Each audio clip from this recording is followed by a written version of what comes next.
This is the Silvertips Time Machine Podcast. Here's your host, Keith Gerhart. It's over! Look at that! Hockey game over!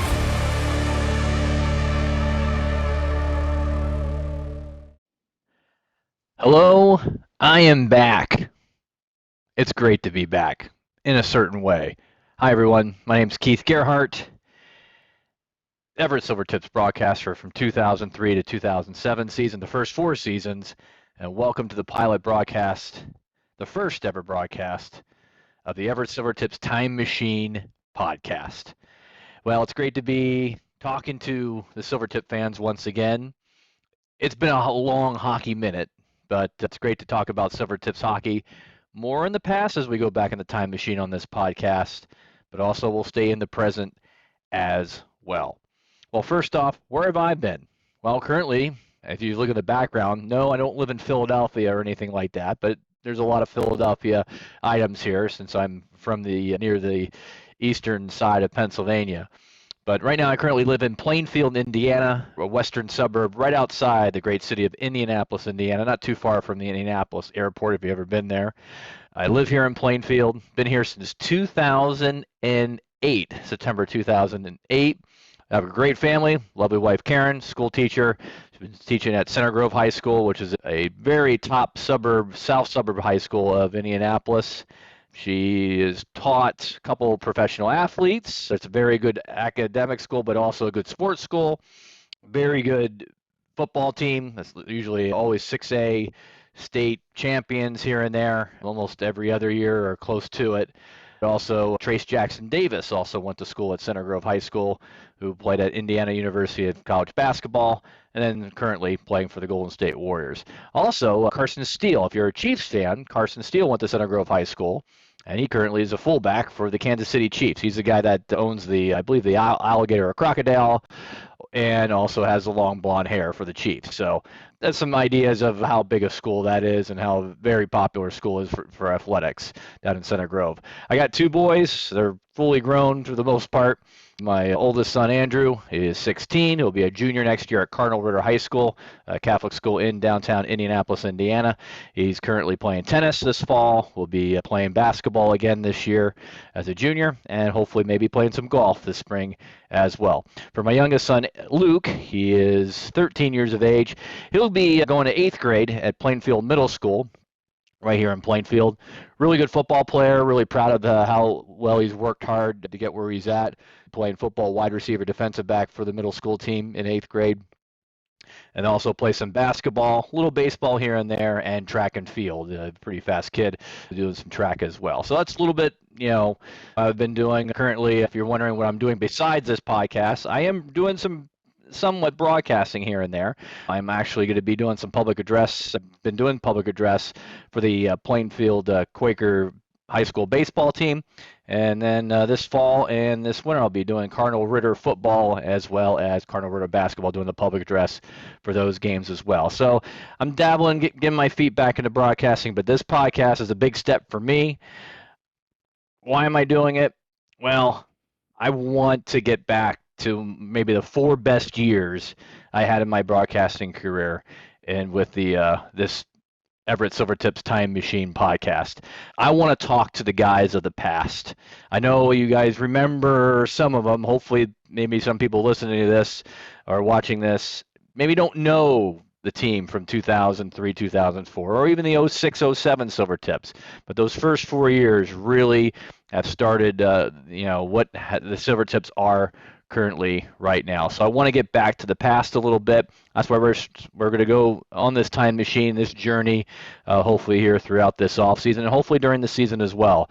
Who wants to hear from Riley Armstrong again, who's Director of Player Development for the Philadelphia Flyers? That's my team. He's there. Guess who else is there? Jay Verity, assistant coach for the Everett Silvertips when I was there in the first 4 years. He's now assistant coach for the Philadelphia Flyers under Rick Tocchet. So this is, for me, I got to get a hold of those guys because we definitely want to talk some Flyers hockey. And also, there are times with the Everett Silvertips. What about guys like Mitch Love, now assistant coach with the Washington Capitals, and got to see, probably had the best seat in the house last year watching Alex Ovechkin break Wayne Gretzky's goal-scoring record. So names can go on and on. Who wants to hear from Zach Hamill? Who wants to hear from Peter Mueller? Moises Gutierrez? Who wants to hear from Shane Harper? We can go on and on and on and on.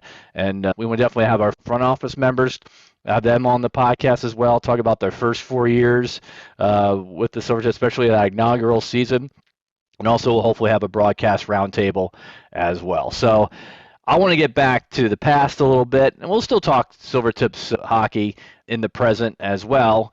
And in fact, we're going to not even get the time machine all revved up tonight.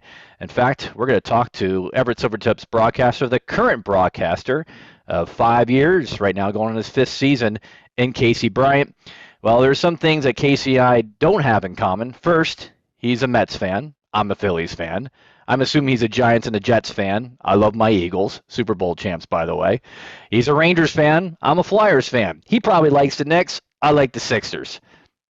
So do we have anything in common? Probably not. But one thing we do have in common is calling hockey games for the Everett Silvertips. We're going to talk to Casey Bryant as our first guest in our pilot episode of the Everett Silvertips Time Machine podcast. Coming up right now.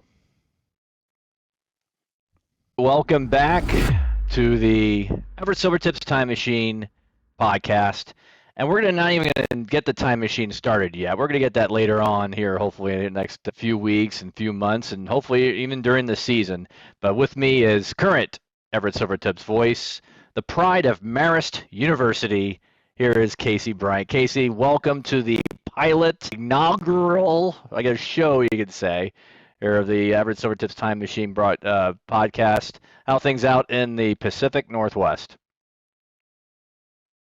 They couldn't be better. I enjoyed myself a cool 6 mile hike up Lake 22 out in Mount Baker Park. I don't know how much you were able to explore the national parks around here when you were the chief voice, but it was a lovely day. I'm not normally a hiker.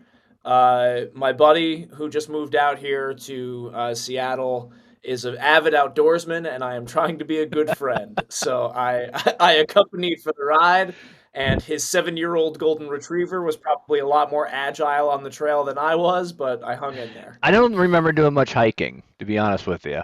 I remember I proposed to my wife on Chuckanut Drive. It was like north. I think it was almost near almost going up to Bellingham, maybe north of Everett. Up that way. Yeah, it was a nice little picturesque road. You kind of, go up right off the sound there, basically. I never went in the Space Needle. I never even had a chance to go to the Space Needle. Everyone that came to visit would visit the Space Needle, but I didn't. I had no time to go to the Space Needle.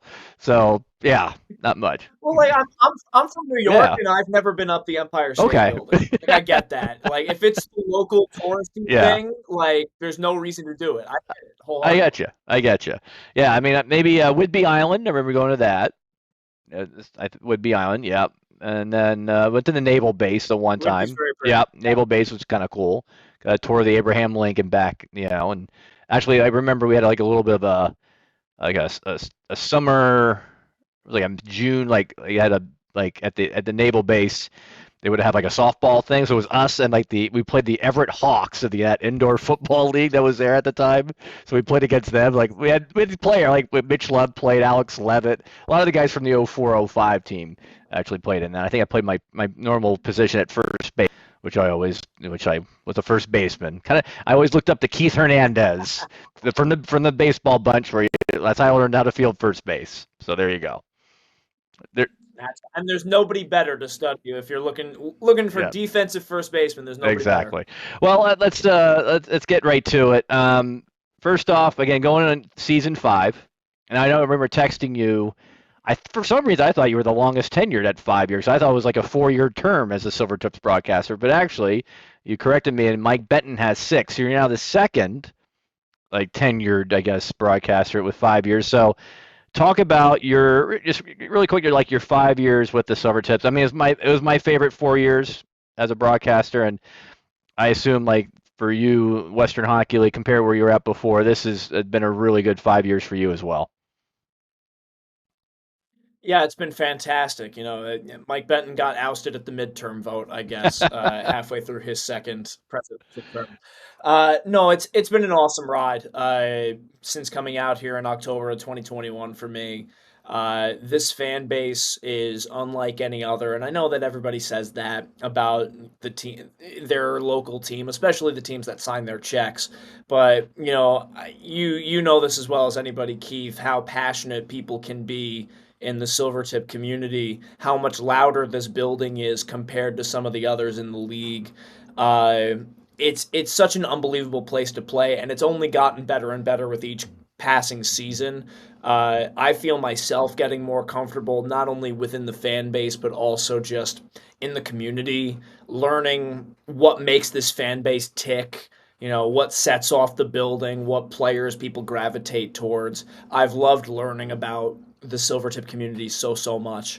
So to be in line to head there for a fifth season really is a great honor. It's something I don't take lightly, and I'm so energized already for September because we've been spending these last couple of months planning some pretty elaborate things for the season and trying to keep pushing the envelope of what is delivering the greatest entertainment product that we can. And on top of all of that, they're probably going to be pretty darn good Yeah. on the ice too. So that in of itself is pretty exciting Yeah, for I me. mean, I guess compared to me, like I thought going into Everett, because I was doing baseball in Southern Indiana at the time in the Frontier League, independent baseball. And when I got the job with Everett, I thought for the most part they knew a lot about hockey just because of the Vancouver Canucks for the most part. When I got there, it was a fairly new hockey market, which was kind of surprised me to Yeah, a certain extent. Um, and then, like you mentioned, the community, boy, that was such a big thing. We really, that was kind of part of the job was really getting out, get those players out in the community, and just talking to fans, going to the schools, visiting hospitals, whatever you had to do.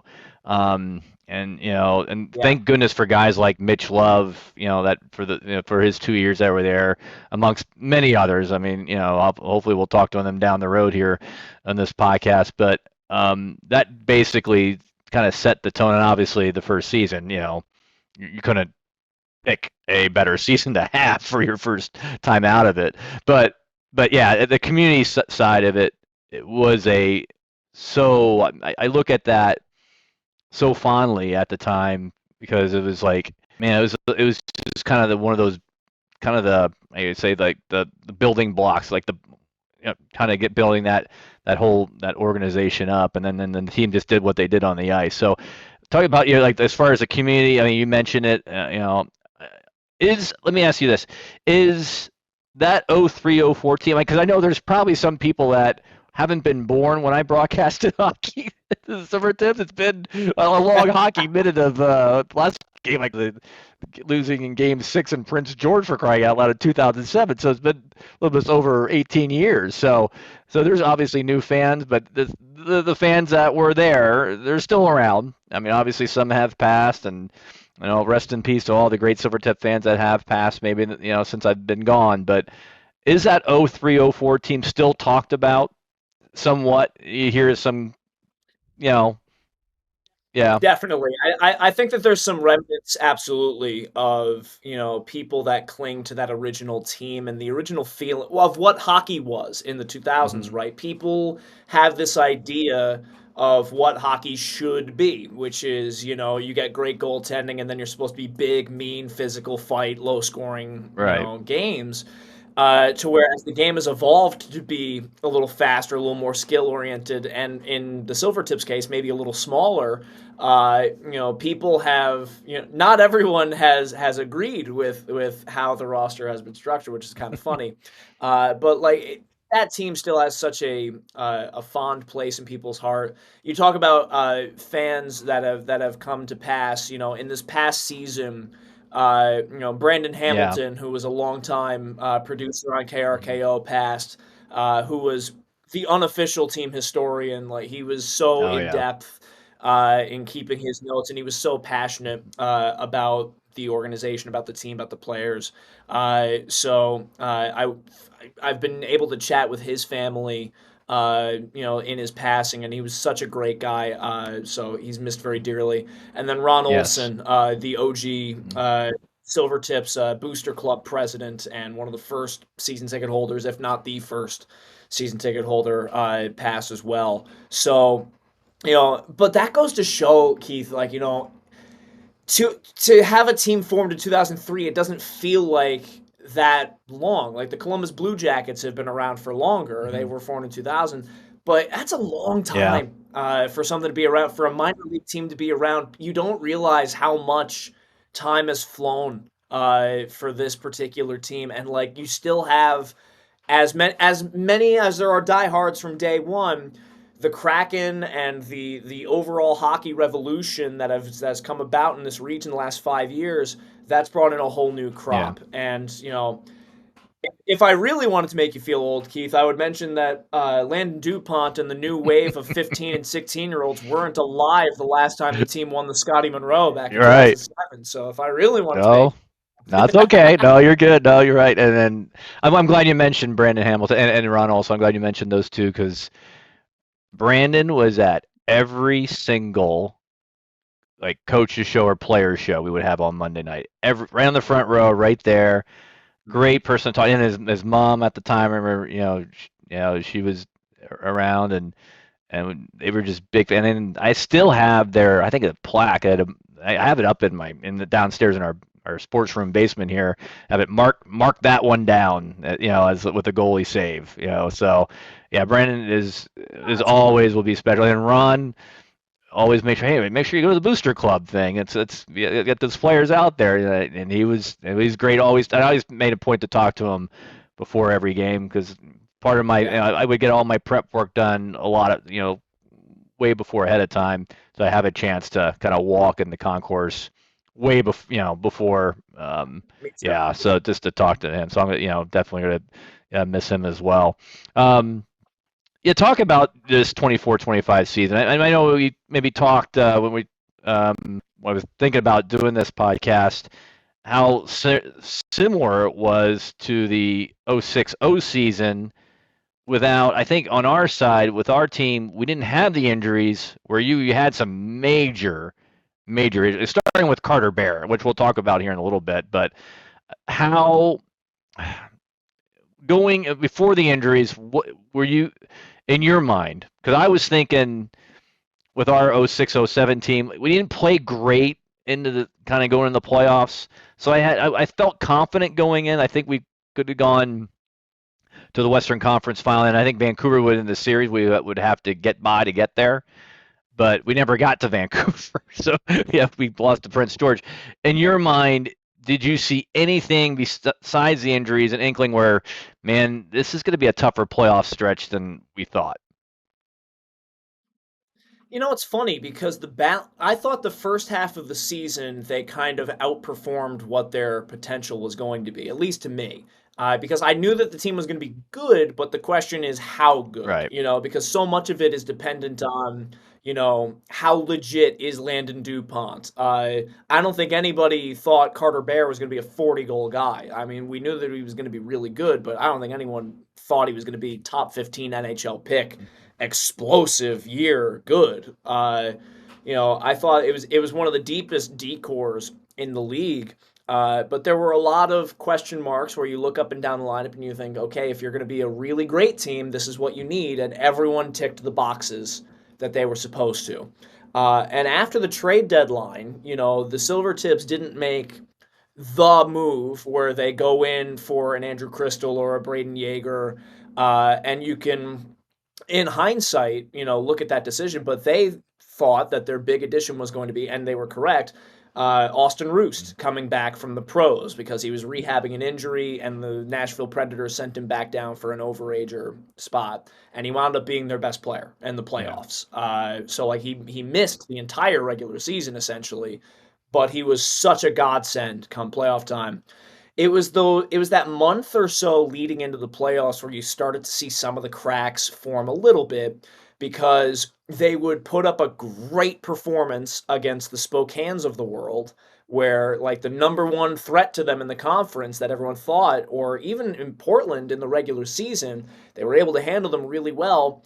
But then you would turn in a clunker against Wenatchee, or you would have a bunch of bad breaks against Victoria, or you would get pumped by Vancouver, and you'd think, what is happening here? Like, where does the truth lie? And so much of that was because it was a grueling schedule and injuries mounted up, as you mentioned. And, you get to the first round matchup of the Seattle Thunderbirds, and I think that's probably the one team that people were hoping that Silvertips didn't meet because they were so big and nasty this year in particular. And you go into it without Carter Bear, who lacerated his Achilles in game 65. What was it, 63? Yeah. Like something right before playoffs. So, and over the course of that season, that series with Seattle, you lose DuPont to injury, McKenzie to injury, like guys start dropping, and you get them back for round 2, but it's just the constant catch up. So I guess the long roundabout way to answer your question is like, were you able to kind of see it coming a little bit? Yes and no. Like, I thought that this team in particular was as poised to make a deep run as you would find. The good news is that you're getting a lot of those guys back for this year because this team, to my knowledge, hasn't lost anyone that you weren't already expecting to lose because of the NCAA rules. Like, you're getting pretty much every. Yeah. And now looking back on it from the 06-07 season, it's like maybe it's like the same thing in the playoffs. Like, it was a tough grind to get by Spokane in that first round. We had to win in overtime. It was not. I think we ended up winning in 6, but it was tough. It was a tough grind. And then you get to Prince George, and my 4 years, we had a horrible record in Prince George. First off, I hated going there. Nothing against Prince George. It's actually what I actually liked is just the drive, the bus ride up there. It's not fun. All right, it's not a fun bus ride up to Prince George. So if you get a win out of there, it's a bonus. But it was just tougher. It didn't look smooth. There was a lot of bumps on the road, and then just thinking about now, I'm thinking back to it's like, man, it's just maybe this thing's just like you said, the cracks just kind of got bigger and bigger and bigger, and next thing you know, and you have, and unfortunately, Leland Irving didn't have the series. It was just a tough time to have a bad series, and he had a bad third period in game 5 where we had a 2-0 lead going into the third period. We were undefeated going after 2, and we ended up losing. And game 6 was just horrific. So, just kind of looking at the comparison. Yeah, we didn't have the injuries, but like how you said, there were some cracks here and there, and it kind of led to something bigger. It just felt it was hard in the playoffs, because normally when you have a number 1 team in the Canadian Hockey League or number 1 team in the Western Hockey League, you look at those box scores. I mean, I look at Western Hockey League box score. I see scores like the number 1 seed won 8-0 first round, a sweep, four in a row. It was not like that at all. Maybe it's just like how it is the U.S. division, who you're playing, but it was just hard. It just looked hard out there. Yeah. Wouldn't you have loved to have seen the scores that like Medicine had when they were rolling through the first round? Like they didn't have a threat at all in the Eastern Conference, really. Like, not until you got to that conference final against Lethbridge, really. Like that they had a pretty easy first 2 rounds. MedHat did, and like even Spokane, I don't think was a better team than the Silvertips. Honestly, if the Tips beat Portland in Game 7, that's a real fun Western Conference final. Spokane beat so many teams before they even took the ice because of who Spokane had. Where they had Berkeley Cat, Andrew Crystal, and everyone else was so scared of them, and nobody gave a you-know-what about them in the Silvertip locker room, which I thought was great. That's the exact kind of attitude. And I'm sure it's the same kind of deal in 07 where you think, like, man, we can beat anybody. We're not really scared of any individuals. Like, the guys that would have been great in that era, like, you're probably not all that scared of any one individual. A lot of teams in the WHL were scared of Cat and scared of Crystal, and they didn't really want to touch them. And the Tips didn't have that, which is why it's such a robbery that the Tips didn't get to, of their own doing, didn't get a chance to get a shot against those guys and prove that they could Yeah, have hung. definitely. Well, talk about, well, first off, talk about, the coaching staff. I mean, I had Kevin Constantine, John Buchanan, Jay Verity, now assistant coach for the Flyers, which is actually really cool. Yes. Talk about your general manager and our general manager, Doug Sotart. Talk about your general manager, Mike Frazier, head coach, Steve Hamilton. I like working with them. I always enjoy. I learned so much from Kevin. But talk about you. We're even because I know you had a couple coaches before, and I mean, Dennis Williams, I believe, as well. But talk about working with Yeah. the main the two head with general manager, head coach. Sure. I mean, when I first got in, it was Dennis Williams as the head coach and GM, and he was there for my first 3 seasons. And the one thing that Willie taught me about being a broadcaster is he's an intense interview, where he will analyze every question you ask down to the prepositions and down to the punctuation, and that forces you to be better. Like, you have to ask direct questions, you have to get to the point, you have to make sure that your opinion is informed. Like, he's a abrasive guy sometimes when you're interviewing him, but that's like, you're not always supposed to have an easy interview. Over the course of a 68 game schedule, like, things are going to get bumpy, and you have to be better. Like, you have to be, not everything can be a softball, and not you can't ask the same questions over and over again. So I appreciated kind of the rigors of going through that, because it made me better when Steve Hamilton came around. And Steve is a lot looser. Steve is an incredibly conversational guy.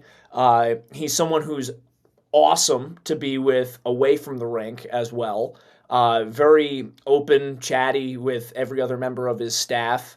Uh, and like, I feel that I things are a lot more polished, because the other thing is that I love talking to coaches who have forgotten more about the game than I'll Yeah, learn, you know? yeah. And Steve is one of those guys where, like, he's a lifer. His dad is a very accomplished guy in the sport. He's a very accomplished guy in the sport.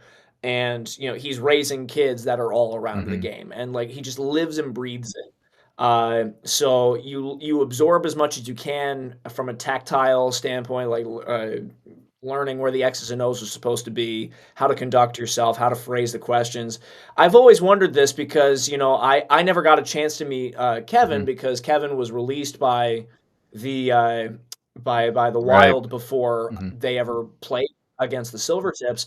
But when you were interviewing Kevin or Jay hmm Verity or the guys of that era, how were they to chat with Yeah. as Yeah. At interviews? the time, I know Kevin was great. You just ask a quick question, and he's going to give you a long answer. Like, he would talk. It was a good, but he would get to it Yeah, was right to the point, but as well, but he would kind of maybe expand on his answer quite a bit. So his interviews were great. I think I remember I had a half hour pregame show, so he covered not most of it, but a good chunk of it, obviously. So it was always good to get a couple questions out. Like you said, we played what 72 games plus your playoffs and everything, and yeah, so it was always good to get with Kevin. Never got mad at a question or any of that nature. It was more of a conversation, type of interview. Jay and John, I kind of kept them. He was a younger, yeah, very young coach at the time, so hmm, you would ask more questions for him. John would go on and on, I think, more too. Like, he was like Kevin to a certain extent. So they were really great to deal with. I probably learned so much at the time on the bus with them, because I'm sitting because that's when the video stuff they were working on, that like the video on the laptops was, I think they were far ahead of a lot of other teams for the most part.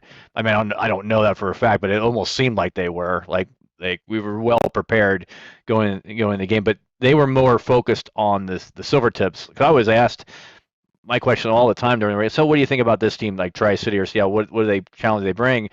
The answer I always would get, except for the playoffs, but the answer I was, well, we're just more focused on us. That's what we need to focus on. They don't really worry about the yeah, opponent. You focus on them. So I learned that a lot.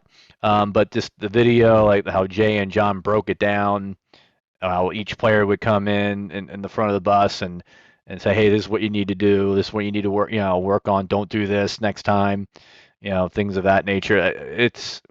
I took a lot out of the bus rides just because I sat right behind John and Jay on the bus. So I could peek through the air and just looked at the video and just like, that makes sense. So one of my, yeah, it's something you can't really use in a broadcast much, but you kind of know in your mind, like, okay, here's what's going on. So I thought that was very beneficial in my mind, most definitely. So yeah, I don't know if you see, I don't know how And yeah. So Willie was one of those guys where like I would prep 3 questions because I knew that 3 questions would get me 5 minutes. Yeah. Like I would never really have to have too many follow-ups or ask clarification or anything. You bring up 3 talking points, you got 5 minutes because he could Yeah. talk. If you just set him up, watch him Yep. go. Except if we were playing like a 3-3 and we had lost the first 2, then those 3 questions got me 2.5 minutes, and then I got up and I left because I did not want to be in that room any longer. No, I hear you. Now, I didn't run into that. There's every interview. I can't think of any bad time. It was like an uncomfortable spot with any of those coaches at all. So I guys have been blessed in that aspect, definitely. I definitely want to go into the front office aspect. I mean, I know the team has won numerous organization awards in the Western Hockey League as far as office marketing, things like that. I can't ignore this name in Zoran Rajic, who was there since I was there in 03, still there now, obviously moved up with the owner, in that with the the kind of the company that owns the Silvertips, I guess you can say, under Bill Ewell, and great to see Bill Ewell still around. God love Bill Ewell. Funny thing with Zoran, I remember going when I came back in 13. We had an alumni golf tournament. This is when Travis was there. Travis Huntington was and it was funny. I was talking with like Aaron Wilson that worked in the tickets and stuff like that, and Keith Armstrong and who worked in the tickets. I felt when I got there and got in the front office that summer, I almost felt I had to do some work because he was still working around. I felt like I don't feel like I can be sitting down. I got to do something. You know what I mean? Like I have to go back. It's like, is it still like that with Zoran? Because he's always going back and forth. It's crazy. God love him. He's done a heck of a job there. There is his tank is never on empty, and it's so I don't think people really truly grasp how much he's doing to keep this organization not only just afloat but like really successful. Right. It's entirely because of his leadership, and like we've got a really great staff, but it's not a big staff. Yeah. So people will have like their little qualms or problems with an organization in the nitty gritty, but like there's a reason why the team is still competitive every single year on the ice. It's because he's helping out hockey ops. There's a reason why we're selling out the building as often as we are, because he's helping bring in sponsorship and bring in tickets. Like he's hanging the dasher boards on the rink. He's helping set up the audio equipment upstairs for anything in game. If the Zamboni breaks down, he's probably rolling up his sleeves and grabbing a socket wrench. Like if the paper is jammed in the printer, he's bending over and grabbing it out of the printer for you. Like the guy is all over the place, and he's toolman Tim Taylor. He's going all over, getting everything fixed for the organization. There is not a single thing that he is not helping with, and I do say helping with, because there's a difference between someone who is a micromanager and someone who is actively trying to make sure everyone is doing their job well. And Zoran is the latter. I will go to bat for him in any situation. He has been such a tremendous leader because he is just doing so much for the team. Yeah, I agree. No, even after he actually, when Dave Sheldon wasn't around, he actually helped me call a game or two as well. So that was kind of fun. So well, you sent me. I do have to reveal this. Go ahead. Forgive me if I'm stepping ahead, but like you sent me the I guess KRKO or whoever the station was sent you like a 2-minute blooper reel of some pretty loose lips about the officiating. We were a little hard of him back then. I know. Featured on there. I got that text from you. I played it. I howled in my office, and then I made a beeline for Zoran's office. I said, "Do you remember saying this?" Oh, that's great. And he got bright red. He was just like, I guess it was looser back Oh, then. it was awesome. I'm glad you played that for him. That's great. No, if I get Dave Sheldon on, that's definitely gonna be played. I gotta figure out how to play that, because I just found it like I had a cabinet upstairs, and I had the old the 0304 highlight CD they made with music and everything. It's 23 minutes. And I got to figure out how to cut that down. And then I have these MP3s of the next 3 seasons. So I got stuff. I just need to, obviously figure out how to utilize it and things like that. But no, I heard it. I was like, oh my God, I just died. I was like you. I was howling. Just like this how Dave was, and just things like that. And we had such a great rapport in the day. Now, do you have a guy that works with you on the air during games? So, Justin Morrison was my I remember color him, guy yeah. my first year, but Justin after that season had his second baby and bought a new house down in Kent, and just kind of said, I really can't do this anymore. But a salud, go with God. And I told him whenever he wants to come back, he's more than welcome. But I think he's kind of moved to a new chapter of parenthood in his life. He's got 2 youngins. We still keep in touch. He's a great guy, and he helped me so much that first year because he had such a great knowledge of the history of the team. Which coming in, my first game was game 3 already of the season. I came in right in the thick of things already getting underway. I had no time to learn who anyone was, let alone who the team was, because I was moving from the other side of the country. So it was a big transitional period, and Justin was a big help in that regard. Since then, haven't brought anyone in as a full-time color broadcaster.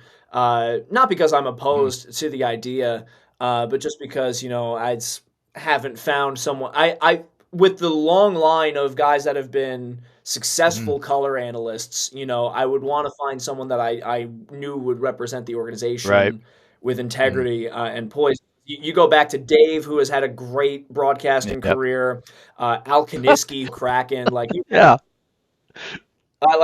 you've had a long line of people that have come on the Silvertips airwaves and made good careers for themselves. With Al, it's like I have satellite radio on XM. It's like, oh, let's listen to the Kraken game. And here's Al Kaniski. I didn't even know he was with the Kraken until this past year. Like, oh my God, Al's in Seattle. Like, this is awesome. Good job, Al. I was proud of him. Yeah. And he's great. He and Everett Fitzhugh do such a good job on the radio broadcast. They do an awesome job. So I think it's really cool that it's not only the play-by-play guys that have gone on to do cool stuff in the organization. If you're on the air in any capacity, you've been able to build something really cool. No, definitely. And I think too, and we gotta give a shout out to Mike Benton as well, doing a great work in the Kraken, doing a lot of things with them in the radio station. And I always talk to my wife about, man, it's all about timing in this business, isn't it? It's just the timing. Any of us, if you think about it, I know Mike he does a heck of a job. But anybody in that position, if we were in that same position, you almost have to say, hey, NHL's coming. You know what I mean? Yeah, that's the thing. Who among us could say no to that kind of opportunity? And he gets to stay. He gets to get promoted to the level that he wants to, and he gets to stay in that region. He doesn't have to uproot his kids. He doesn't have to move his wife. That's such a great opportunity for him. I remember my first game I had set up because I was familiar with the soundboard, but the tie line was not something that I had ever used before because everything I used was an encoder with Hockey TV where I never really had to set anything up myself. So I remember calling him while he's in the gym, getting ready for some Kraken game the next day. Calling him and be like, "Hey, I've got this plugged into this, and I've got this plugged into this. Do I have this right?" I'm FaceTiming him and showing him where the cables are as I'm getting ready for that pregame show. Does this look right? And he's like, "Yeah, man, you're good. Don't worry about it. Go thing." Because you used, I think, the same tie line, right? You were going through the phone lines? Yeah, same thing. Yep, exactly. And the same, I think you had the same box size I have, too. Did you inherently know? Yeah, sorry to interrupt. Did you inherently know how to set all that stuff up? Or on game 1, do you think that you're about to set the booth on? someone from the radio station. Oh gosh, I remember his first name. I can't remember his first name, but his last name was Stevens from the radios from KRK. Came on and showed me here's how we hook everything up. So we had. It was nice to have once I got the equipment, way before we were starting cam loops or anything like that. Maybe we even remember doing, because I know we hosted that preseason tournament too. I think at the time. Yeah. So he kind of helped me set up everything at that time. So I had some help from KRKO, definitely. So that helped a little bit. And once I got the hang of it after the first 2 times, especially first game, obviously we're on the road, so that had to go smoothly. But then obviously the first home game, just make sure the phone lines work, right? So yeah. But I worked somewhat similarly with baseball, so that kind of helped a little bit. Was there a building that gave you more technical problems than others? Because I know my answer. Kennewick has never worked for me. Oh, really? Kennewick? Ever. Yeah. So I'm curious. Did you ever have a building that gave you trouble? No, I was gonna really ask you what's your favorite booth, but we can get to that right now. But as far as connection wise, can't remember anything, bad. I know once in a while, especially the booth stands. Like I know, like in Vancouver, Pacific Coliseum, we're kind of on the upper level in the stands, so you never know if someone like some fan in the back kicks away the phone line or something like that, or like in Portland at the Memorial Coliseum, something like you were in the stands a little bit. I remember something like that. Yep. But always worry about that in the back of my mind. Like at Key Arena at the time, we were up at the upper level, and there was nobody. It was just us. The broadcasters and any press, but no, nothing major of that. But I'm trying to remember maybe get like internet connect on a computer on the laptop maybe. I always had issues with, but like as far as the phone line did for the broadcast, for me it seemed to work fine. I didn't really notice anything, but yeah. But let me ask you this: as far as broadcast booth. What is besides Everett? I always loved that booth. And you're in the same one, right? The one on the left hand. If I remember right, I was there. It's still on that left hand side. Yep. Yeah. Okay. So I always liked that position. Road broadcast booth. I have a fond, great memory. My favorite would be Kamloops. Maybe just because it's the first game I called in Kamloops. This is do they have a new building now, or is it still the same one? Still the Sandman Center, but I'm curious about this because Kamloops, where they have me now, is pretty cramped. Oh, okay. So I'm curious if it's the same spot. No, it was right over top our bench and center ice, where it was. It was great. I loved it. I mean, I can remember being small, but I just loved the view of it. That's yeah. So you were above the. It's a great vantage point. You are above the ice. My pet peeve with it. So I'm in where the video goal judge is, and like Keener, who's their broadcaster on the other side of him. So like it's a really great vantage point. My one pet peeve is that you've got a very narrow desk space and it's on a slant. That's right. So like if I have my water bottle. I do remember that. Yeah. If I have my water bottle, it's tipping over on top of me. Like I can't have anything in front of me. Yeah, I do remember this slant. Yes, I did. Yeah. See, nowadays with the gold judges upstairs and everything, so you like in some of those booths, you have to make room. So I didn't have to worry about that. Gold judges were like pressing the button. I remember that. Yeah.